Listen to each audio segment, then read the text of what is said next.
Hello friends, welcome to today's daily devotion. I'm reading to you from Romans, the 12th chapter, reading verses 1 through 8.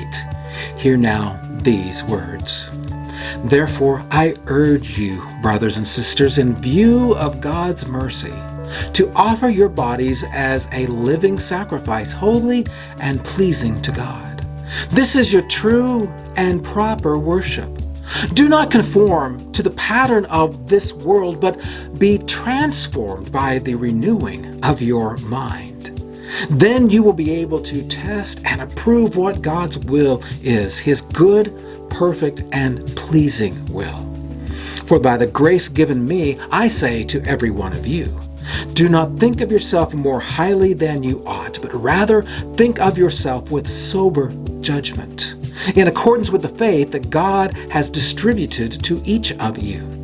For just as each of us has one body with many members, so these members do not all have the same function. So in Christ, we, though many, we form one body, and each member belongs to all the others.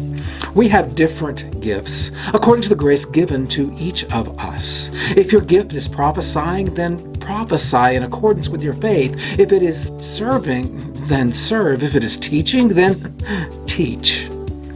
If it is to encourage, then give encouragement. If it is giving, then give generously. If it is to lead, then do it diligently. If it is to show mercy, do it cheerfully.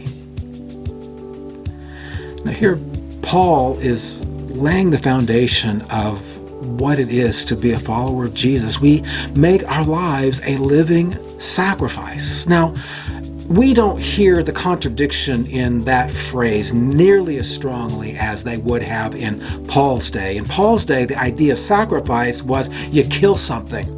You kill a ram, you kill a bird, you kill a goat, you kill a sheep. All of these different things involve the idea of death. And when you kill it, you can't have it anymore. But Paul says you are to be a living sacrifice. You don't have to die, but you do have to die to self, putting others first, to engage in life on God's terms rather than your own terms. That's what he means about having our minds transformed and not conforming to the pattern of this world. The world is all about what can I get, but God is all about what can I give. And God gave his Son.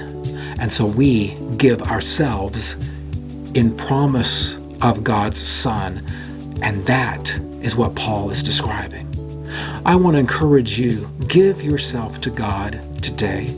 Discover that gift that God has motivated in you to be active for Him. And then do it. Do it with all the fervor that your faith allows. And you too will know God's pleasing, perfect, wonderful will. And I'll see you tomorrow for another daily devotion.